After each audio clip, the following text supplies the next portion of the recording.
Want to be too friendly in this promotion. It's a fight, you know what I mean? I think that obviously we're respectful of each other, but there was a few wee kind of things bubbling there, I felt like, and you know we're still a long way out from the fight, so I think there'll be a few things that are said that probably annoy me and vice versa in the lead up, and things may change. It might start tomorrow in Leeds actually, but you know, I respect him, I think he respects me, and I think we need it. We don't need too much of it anyway.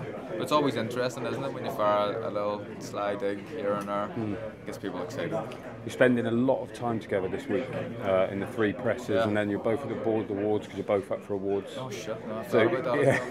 Yeah, it could be best pals by the end of it. Yeah, no, yeah, it's gonna be. It's going to be interesting. Flip me, you forgot about that. That's Friday as well. And so you were together yesterday at the head-to-head as well. Yeah. It's a full week. But these things just have to be done, you know what I mean? And it gets a bit samey, and the same questions are being asked when you move around, and it's just something I'm used to, and you just have to smile and get on with it. Now, the documentary that documented the build-up to your last fight against Luke Jackson and the fight itself was released this week to high acclaim. Everyone seemed to have loved it. One line you did say in there is to your missus. You said, "I feel like I could be retired within a year, and you might go and play five-a-side or do something else." Can you clarify what you mean? Do you think with this time next year it could be all over? Well, it could be. What I meant was, look, I'm enjoying boxing at the minute, so I'm not really thinking about it. But I want to get out on the right time. I want to go out on a big win. I don't want to be a guy who's chasing a win. So ideally, I'd love to have Warrington, big one against Santa Cruz. That could nearly be it. You know what I mean? Or you could try and win a title in a third division. But a big win is what I want to do and go out on. I feel like there's not many people get it right and when they retire. A few examples: Hatton, Joe Calzaghe got it right. Hatton didn't. Roy Jones definitely didn't. David Hay as well, who was mentioned earlier. So I want to get it right. I want to go out on the top.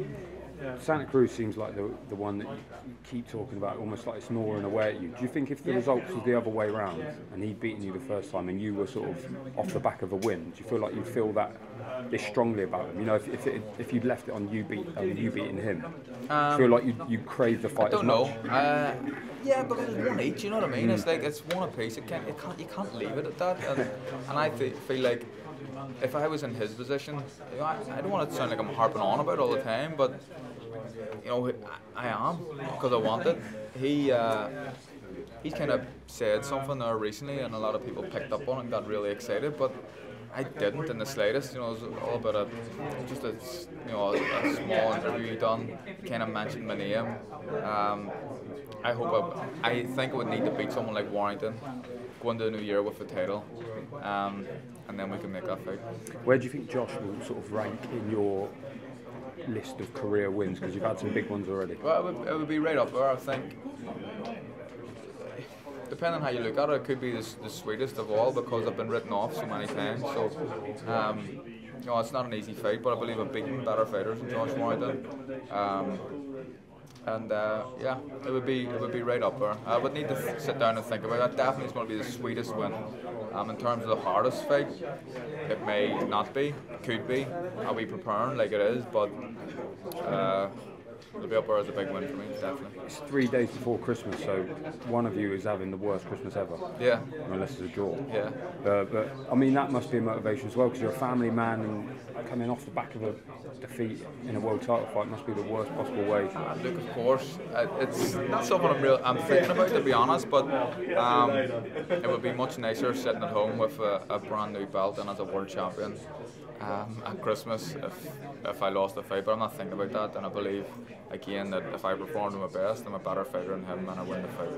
He mentioned, or he alluded to the fact that if he wins this fight, he'll have the belt on the Christmas dinner table. Is that your sort of style? Do you think you'd have the turkey on it? Nah, no, I wouldn't. That's not me. First of all, we go out for a Christmas dinner. We've only started doing that. Would you be wearing the belt though? Nah, I wouldn't do that. But no, that's not my style.